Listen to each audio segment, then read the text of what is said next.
Sometimes the cruelest prisons don't have walls. Sometimes they have wedding vows. Rain hammered against the stained glass windows of St. Michael's Cathedral hard enough to make the candles flicker beside the altar. Every drop sounded like a warning. I stood frozen in a white satin dress that suddenly felt too tight around my ribs, my fingers trembling against the bouquet of pale roses someone had forced into my hands 20 minutes earlier. The cathedral smelled like old wood, melted wax, and expensive cologne. Fear had a smell too. Cold, metallic, sharp enough to sit on the back of your tongue. The guests lined both sides of the aisle in complete silence, dressed in black like they weren't attending a wedding at all. More like a funeral. Nobody smiled. Nobody whispered. Nobody even looked directly at the man waiting for me at the altar. Damien Moretti sat perfectly still in his wheelchair beneath the golden church lights, one hand resting on the silver handle of a black cane he clearly didn't use anymore. 34 years old. Dark tailored suit. Black hair brushed away from a face so sharp and controlled it looked carved from stone instead of flesh. But it was his eyes that made my pulse stumble. Ice blue. Empty in the way winter lakes looked empty before they swallowed people whole. They said he used to own half of New York before the accident. They said men feared him more than prison, more than ruin, more than death itself. And now I was supposed to marry him because my father owed the wrong people too much money. My heels echoed against marble as I walked toward him, every step heavier than the last. I kept waiting for someone to stop this. For my father to stand up from the front pew and say he was sorry. For the priest to realize I looked terrified enough to run. But nobody moved. Nobody saved me. Damien didn't even raise his head when I stopped beside him. The priest cleared his throat nervously before beginning the ceremony with a shaky voice that sounded too loud inside the cathedral. I barely heard the words. My heart pounded so violently I could feel it inside my fingertips. Then finally, Damien looked at me. Just once. And somehow that was worse than if he'd screamed. There was no cruelty in his expression. No anger. No desire. Just exhaustion so deep it hollowed him out from the inside. Like he'd already buried every part of himself worth saving. His gaze dropped to my shaking hands before he leaned slightly closer. Close enough for me to catch the faint scent of cedarwood and smoke on his suit. You should have run while you still could, he whispered quietly. My breath caught. The priest continued talking. Someone in the back shifted nervously. Outside, thunder rolled across Manhattan like the sky itself was trying to warn me. Do you, Damien Moretti, take Claire Bennett to be your lawful wife? The silence stretched for 3 full seconds, long enough to make every person in the cathedral stop breathing. Damien's jaw tightened almost invisibly before he answered in a low voice that sounded completely emotionless. I do. Then the priest turned toward me. I opened my mouth, but no sound came out at first. Because suddenly I realized something terrifying. Damien Moretti didn't look like a monster forcing me into marriage. He looked like a man who had already given up on surviving it. The drive to the Moretti estate took 40 minutes, but it felt like I was crossing into another world entirely. Manhattan lights faded behind us 1 block at a time until all I could see through the rain-covered window was darkness and the occasional flash of security gates sliding open ahead of the convoy. 3 black SUVs surrounded the car carrying Damien and me like shadows with engines. Nobody spoke. The driver kept both hands tight on the wheel, while soft classical music played low through the speakers, completely at odds with the tension pressing against my lungs. I sat rigidly beside my new husband, careful not to move too much in the leather seat. Damien stared out the opposite window the entire time, one hand resting on the silver wolf head cane across his lap. Even sitting still, he radiated control. Power. The kind that made people obey without being asked twice.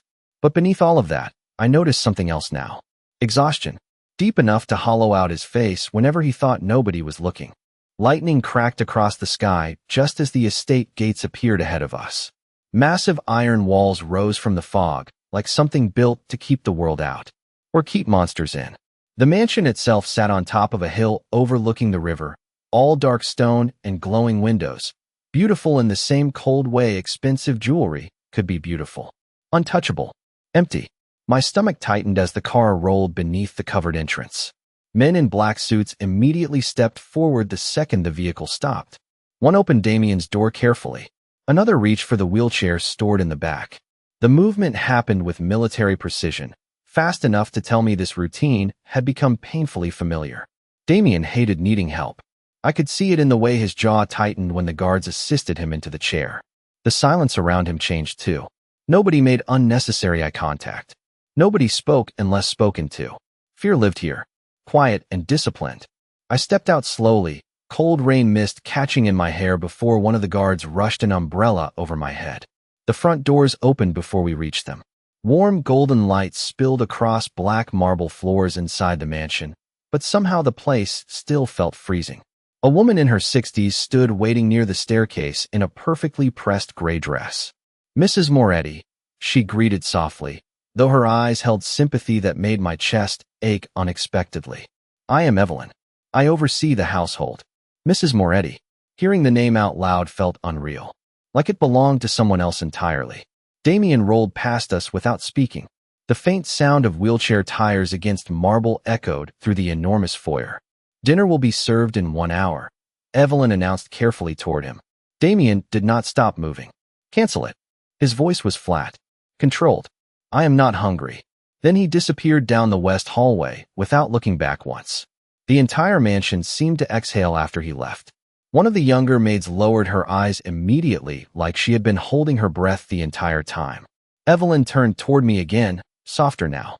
"Your room has been prepared." "Separate rooms?" I asked quietly before I could stop myself. Something flickered across Evelyn's expression. Sadness, maybe. Mr. Moretti has not shared his room with anyone since the accident. Accident? Nobody said the word naturally around him, like it carried teeth.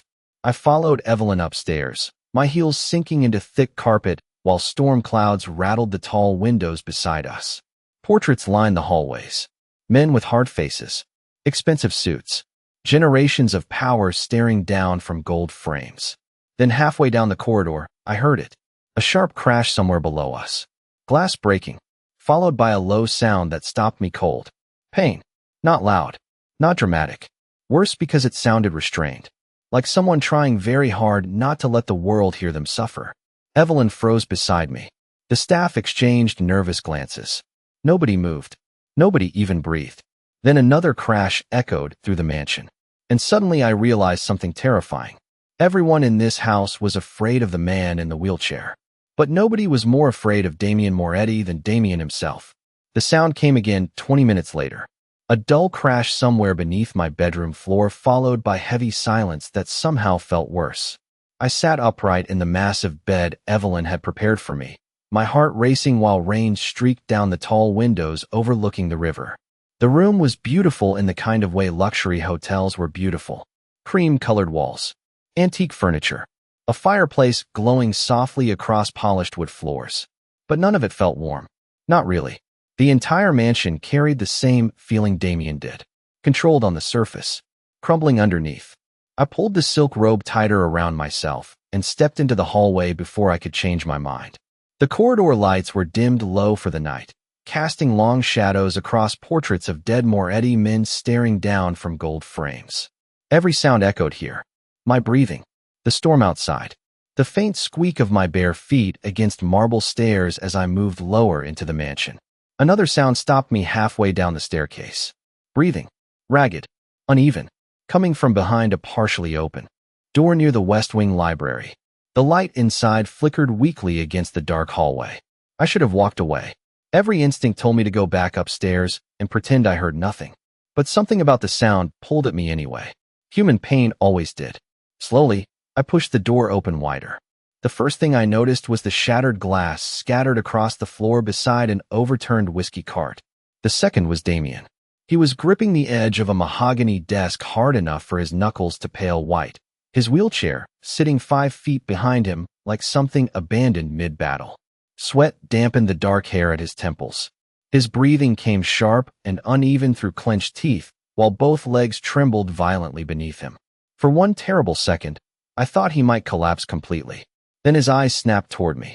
Cold, furious, humiliated. "Get out." The words cracked through the room instantly. I froze beside the doorway. Damien tried to straighten himself using the desk for balance, but the movement only made his body shake harder.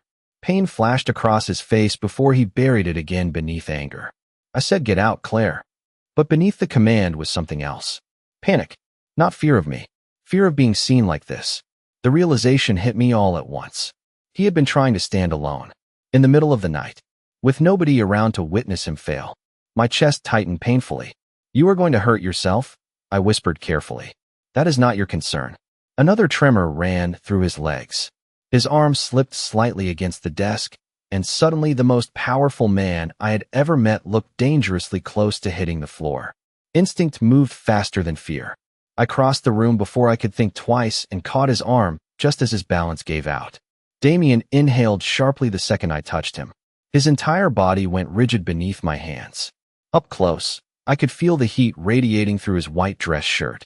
The tension, the exhaustion. He smelled faintly of cedarwood and whiskey beneath the rain-soaked air drifting through the open balcony doors. For a moment, neither of us moved.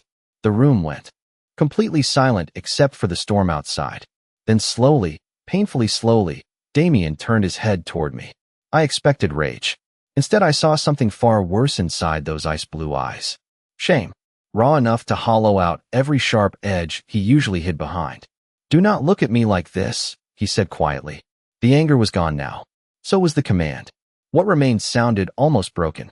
"Like what?" I whispered before I could stop myself. His jaw tightened hard. "Like I am someone worth pitying." Another flash of lightning illuminated the room, throwing silver light across the scars disappearing beneath the collar of his shirt. And suddenly I understood something nobody else in this mansion seemed willing to admit out loud. Damien Moretti was not afraid of losing power. He was afraid that the broken version of himself was the only version left. For 3 full seconds, neither of us moved. I could feel Damien's heartbeat through the sleeve of his dress shirt where my hand steadied his arm. Fast and uneven beneath all that terrifying control. Rain lashed against the balcony windows behind him while thunder rolled low across the river outside. The storm made the mansion feel isolated from the rest of the world, like we were trapped inside somebody else's nightmare. Damien finally pulled away from me with visible effort, gripping the edge of the desk again until the shaking in his legs slowly eased. He would rather break himself than let someone help him. I understood that now. "You should be asleep," he said quietly without looking at me. The sharpness from earlier had faded, replaced by exhaustion rough enough to scrape against every word. I glanced toward the wheelchair still sitting several feet away beside the overturned whiskey cart. "And you should not be trying to walk alone at 2 in the morning." His jaw tightened instantly. Wrong thing to say? The temperature in the room seemed to drop 10 degrees. "You know nothing about me." "You are right," I answered carefully. "I do not." Lightning flashed again, illuminating the scars climbing faintly along the side of his neck before darkness swallowed them once more. Damien's breathing slowed little by little, but he still did not look directly at me. "Then stop trying to look at me like I can still be fixed." The words hit harder than they should have, because underneath all the coldness and power was something painfully human. A man who had already decided he was beyond saving. My throat tightened unexpectedly. "I did not say that." "You did not have to." Silence settled heavily between us. Somewhere deeper in the mansion, a grandfather clock chimed 3 slow times. Damien stared toward the rain-soaked balcony with a distant expression that suddenly made him look older than 34. Older than any man should look. "Everyone who enters this house eventually starts looking at me that way," he murmured. "Doctors, staff, business associates, women." The last word sounded especially bitter, like they are attending the funeral before the body is buried. I swallowed hard. "And your brother?" The second the question left my mouth, regret hit me instantly. Damien went completely still. Not angry. Worse. Empty. I saw it happen right in front of me, like iron doors slamming shut behind his eyes. "You should not ask questions about him." His voice had gone flat again, dangerous in its calmness. But there was pain underneath it now too, deep enough to darken the entire room. I looked away first. "Evelyn told me nobody has shared your room since the accident." "Evelyn talks too much. Maybe she worries about you." A humorless smile touched the corner of his mouth for less than a second. It disappeared almost immediately. "Worry is expensive in my world, Claire." Another silence stretched between us before Damien finally released the desk with one hand and reached toward the wheelchair. The movement looked controlled at first until his leg buckled slightly beneath him. Instinctively, I stepped forward again. Damien froze. So did I? For one suspended moment, all I could hear was rain and breathing and the faint crackling of the fireplace behind us.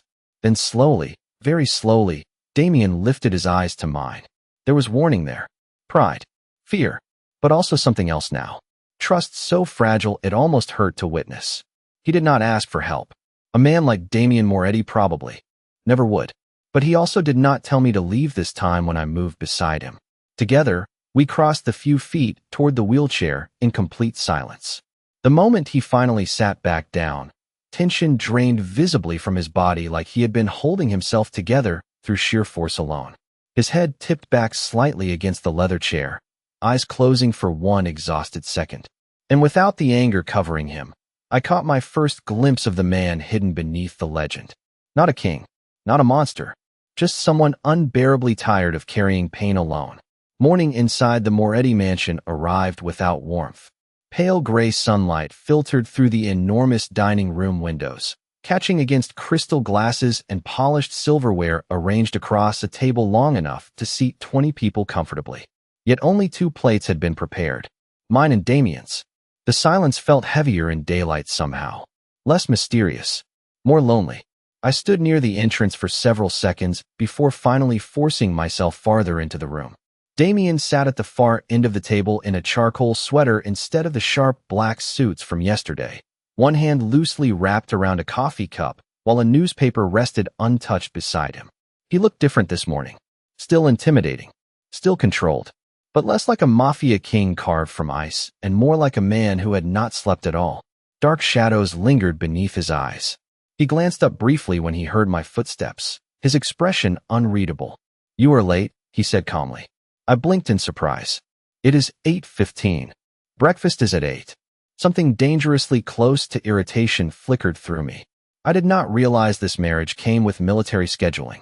One of the guards near the doorway lowered his eyes instantly like he expected the room to explode. But Damien only took another sip of coffee, studying me over the rim of the cup with cool amusement I had not seen before. Most people in this house avoid arguing with me. Maybe most people are afraid of you. Silence settled again.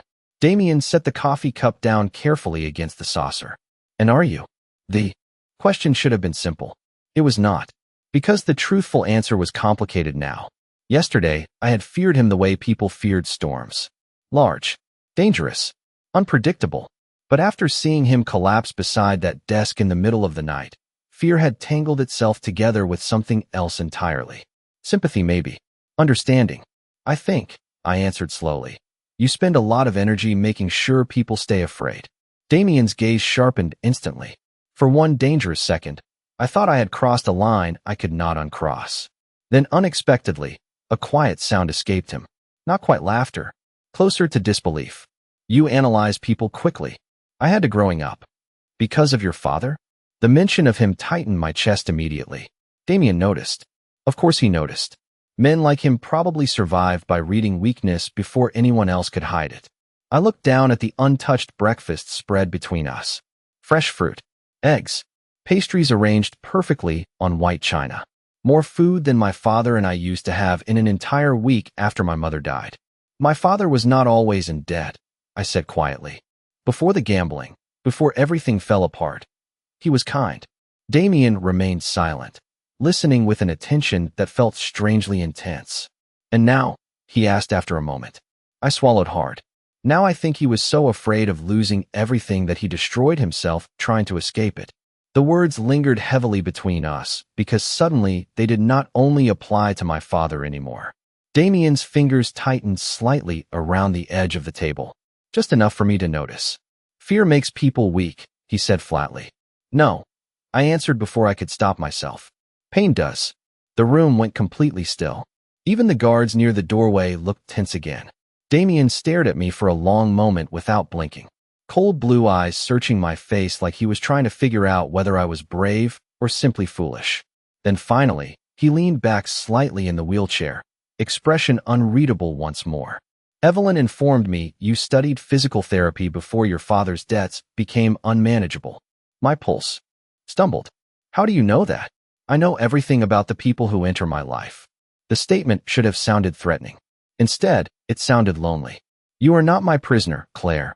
Damien continued quietly. But there are rules in this house. Such as, his gaze drifted briefly toward his legs before returning to mine. You do not ask about the accident. A pause, heavy enough to darken the entire room. And you do not try to save me from it. The rain finally stopped sometime after breakfast, leaving the estate wrapped in cold silver fog that rolled off the river and drifted through the gardens behind the mansion. I stood beside the kitchen window watching drops slide slowly from the stone balcony railings while the staff moved quietly around me preparing lunch none of us would probably eat together. The entire house operated around Damien's moods like planets orbiting something dangerous enough to destroy them if they got too close. Evelyn handed me a cup of tea with gentle hands. You should spend some time outside today, she said softly. The gardens are beautiful after storms. I glanced toward the west wing instinctively. Does Damien ever go outside? The older woman hesitated just long enough for me to notice. Not anymore. Something about the sadness in her voice stayed with me long after she left the kitchen. 30 minutes later, I found myself walking alone through the estate gardens wrapped in a cream-colored coat borrowed from one of the guest closets. The air smelled like wet earth and roses. Massive hedges lined stone pathways leading toward fountains and iron gazebos overlooking the water below. It should have felt peaceful here. Instead, the silence carried the same tension as the mansion itself. Beautiful things trapped holding their breath. I rounded a corner near the greenhouse and stopped suddenly. Damien sat alone beneath a covered terrace facing the river, one hand resting against the arm of the wheelchair, while papers scattered across the table beside him shifted softly in the wind. He wore a dark overcoat today, black gloves covering his hands despite the mild temperature. Even from a distance, he looked untouchable, like loneliness had become part of him. I should have turned around before he noticed me. Instead, my shoes scraped lightly against gravel. Damien lifted his head immediately. Those ice-blue eyes found mine across the garden with unsettling precision. You are following me now? He asked dryly. I crossed my arms against the cold breeze. I was walking, and yet somehow you ended up here. There it was again, that faint, almost humor beneath all the control. Small enough most people probably missed it. I surprised myself by stepping closer instead of retreating. You could have had breakfast in the dining room with everyone else. Damien's gaze shifted back toward the river. I prefer quiet. No, I said softly before thinking better of it. I think you prefer distance. The words lingered between us while fog curled through the gardens around the terrace columns. Damien looked at me slowly this time. Really looked. Not as an obligation. Not as a problem attached to his name. As if he was trying to understand why I kept saying things nobody else dared say to him. You speak to me strangely, he murmured. Most people spend their lives trying not to offend me. Maybe nobody tells you the truth. One corner of his mouth moved slightly, barely visible, but real. And you believe you do? I think, I answered carefully. You built this entire world to protect yourself from being hurt again. Silence followed instantly. Heavy. Dangerous. Damien's expression hardened enough to remind me exactly who he was beneath all the quiet exhaustion. But before he could answer, a small burst of laughter echoed from farther down the garden path. Two little girls chased each other near the fountain with a golden retriever bounding excitedly beside them, while a nanny hurried after them carrying scarves. I blinked in surprise. Children. Damien glanced toward them briefly. The coldness in his face softened almost invisibly. The groundskeeper's daughters, he said. They visit on weekends. One of the girls suddenly spotted Damien beneath the terrace and waved enthusiastically. Mr. Moretti, she shouted brightly. Look what Daisy learned. The dog immediately rolled onto its back in the grass while both girls burst into delighted laughter. And for the first time since I met him, I saw Damien smile. Small, brief, but devastatingly human. The transformation stole the breath from my lungs because suddenly I could see the man he must have been before pain turned him into someone made of walls and winter. Damien noticed my expression almost immediately. The smile vanished at once. Do not romanticize me, Claire, he said quietly. You will regret it. But even after he looked away toward the river again, I could not stop thinking about the fact that for one single second, the most feared man in New York had looked less like a monster and more like someone desperately trying to remember how to feel alive. That night, the mansion felt different. Less like a prison, more like something waiting to happen. I noticed it the second I stepped into the main hallway after dinner. The guards near the front entrance stood stiffer than usual. Conversations stopped the moment Damien passed by. Even the staff avoided eye contact like tension had spread through the walls themselves. Damien sat at the head of the long dining table, dressed once again in black, one hand resting against the arm of his wheelchair, while several men in expensive suits quietly discussed shipments and contracts around him. Business, power, control. Yet despite the calm voices and polished silverware, the room carried an undercurrent sharp enough to cut skin. I stayed silent beside him, pretending to focus on my untouched tea while secretly watching the way everyone reacted to Damien. Nobody interrupted him. Nobody disagreed. But nobody looked relaxed around him either. Then the doors opened suddenly. A younger man entered the dining room carrying a folder tucked beneath one arm, his expensive navy suit slightly damp from the rain outside. He stopped cold the second he saw me sitting beside Damien. Surprise flashed across his face too quickly to hide. "Claire," he said quietly. My pulse stumbled. "Nathan." Damien's gaze shifted between us instantly. The room temperature seemed to drop 10 degrees. Nathan Cole had gone to college with me 3 years ago before I dropped out to help my father. He used to bring me coffee during night classes and complain about economics professors who assigned impossible essays. Seeing someone familiar inside this dark mansion felt almost unreal. "You know each other," Damien said calmly. Too calmly. Nathan nodded carefully. "We attended Columbia together for about a year." Damien leaned back slightly in the wheelchair, expression unreadable. Interesting. The single word carried enough weight to silence the entire table. Nathan handed Damien the folder quickly after that, speaking in clipped professional tones about schedules and meetings while avoiding my eyes now. I realized why moments later. Damien noticed everything. Every glance. Every hesitation. Every heartbeat inside the room probably belonged to him the second he entered it. "That will be all," Damien said finally. Everyone stood almost immediately. Chairs scraped softly across marble floors while the men filed out one by one without argument.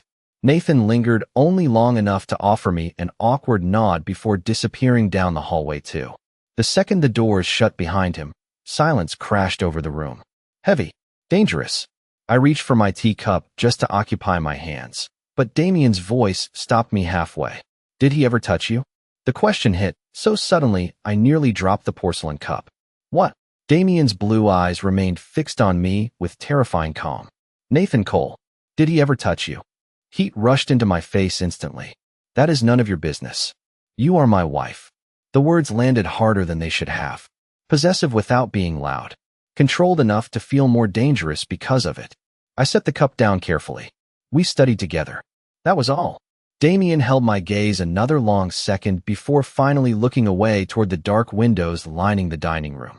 Rain had started again outside, soft against the glass now. "Good," he said quietly. Something twisted painfully in my chest. "You do not get to interrogate me because another human being recognized me." "No." His voice lowered slightly. "Then perhaps you should explain why your pulse changed the second he entered the room." I stared at him in disbelief. "You cannot possibly hear my heartbeat." Damien finally looked back at me then. Slow. Intense. The kind of stare that made the rest of the world disappear around its edges. "Claire," he murmured softly. "I spent most of my life surviving people who lied for a living." The room suddenly felt too warm, too small. My heart beat harder against my ribs for reasons I did not fully understand. And somehow, terrifyingly, Damien noticed that too. A faint shadow crossed his face before he leaned back again, eyes darkening with something dangerously close to jealousy. "You should stay away from men who remember your smile," he said quietly. "Especially in my house." After that night, something shifted between us. Not dramatically, not all at once. More dangerous than that. Quiet changes, lingering glances, silences that no longer felt empty. The mansion still operated under Damien's rules, but now I noticed how often his attention followed me without him realizing it. At breakfast, his eyes lifted automatically whenever I entered the room. During meetings, his voice lowered whenever he spoke directly to me, softer than the cold authority he used with everyone else. Even the staff noticed. Evelyn smiled more these days. The guards looked less tense when I stood beside Damien. Like somehow my presence softened the sharpest edges of the house itself. But Damien fought it constantly. Every moment of warmth seemed to frighten him the second it appeared. 3 days after Nathan's visit, I found Damien alone in the mansion library just before midnight. Rain tapped softly against the tall windows while firelight flickered gold across shelves filled with old leather books. He sat beside the fireplace reading documents through thin silver-framed glasses I had never seen before. The sight caught me off guard so completely I stopped in the doorway. He looked less like a feared empire built in human form and more like an exhausted man trying to carry too much alone. Damien glanced up immediately. "You stare too much," he murmured. I crossed my arms lightly. "You wear glasses." "Occasionally. You look different." One dark eyebrow lifted slightly. That sounded dangerously close to a compliment. Heat climbed into my cheeks before I could stop it. Damien noticed instantly. Of course he did. His gaze lingered on my face 1 second too long before he looked back toward the papers in his lap. "You should be sleeping." "I could say the same thing to you. I rarely sleep well." The honesty in his voice surprised me enough to step farther into the room. "Nightmares." Silence answered first, heavy enough to confirm everything. Damien closed the folder slowly before setting it aside beside the chair. Firelight danced across the sharp angles of his face, softening him in ways daylight never managed to. "When people survive things they were not supposed to survive," he said quietly, "their minds sometimes remain trapped there." My chest tightened painfully. "In the accident?" The second the words left my mouth, I expected him to shut down again. Instead, Damien stared into the fire with distant eyes. "I remember the sound first," he murmured softly. "Metal. Smoke. My brother shouting my name somewhere outside the car." He swallowed once. Controlled. Measured. But I heard the crack beneath it anyway. Then silence. The room felt impossibly still around us. I moved closer without thinking, stopping beside his chair near the fireplace. "You do not have to talk about it. Nobody ever says his name anymore." Damien continued like he had not heard me. "Luca." The name lingered heavily in the air. He was younger than me by 4 years. Something dark crossed Damien's face then. Not anger. Grief sharpened into something colder over time. I trusted him more than anyone alive. Firelight reflected in his pale blue eyes when he finally looked up at me again. There was no mafia boss in that moment. No terrifying legend people whispered about in Manhattan restaurants and dark hallways. Just a man carrying betrayal so deep it still bled through him 2 years later. "Do you know what the cruelest part was?" he asked quietly. I shook my head. Damien's voice lowered almost to a whisper. I still remember hoping he would come back for me. The confession hit me like a bruise against my ribs. Before I could stop myself, my hand moved. Gently against his shoulder. Damien froze instantly beneath my touch. The entire room seemed to stop breathing with him. Slowly, he lifted his eyes to mine again. And this time, for the first time since I met him, there was nothing cold left in them at all. Only pain. Raw. Human. Terrifyingly unguarded. My heartbeat stumbled hard inside my chest. Because suddenly I realized something dangerous. Damien Moretti was no longer just a man I pitied.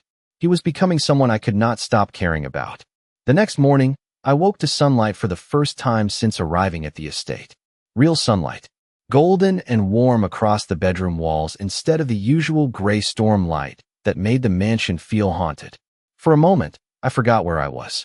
Then I noticed the note resting beside the untouched breakfast tray near the window. 3 words written in precise black ink. "Come downstairs." My pulse quickened immediately. I stared at the handwriting longer than necessary before setting the paper down carefully. Something about Damien asking instead of commanding unsettled me more than it should have. 10 minutes later, I stepped into the main foyer wearing a soft cream sweater and dark jeans, unsure what exactly waited downstairs. The mansion felt unusually quiet this morning. No tense voices. No business meetings. Even the guards near the entrance seemed calmer somehow.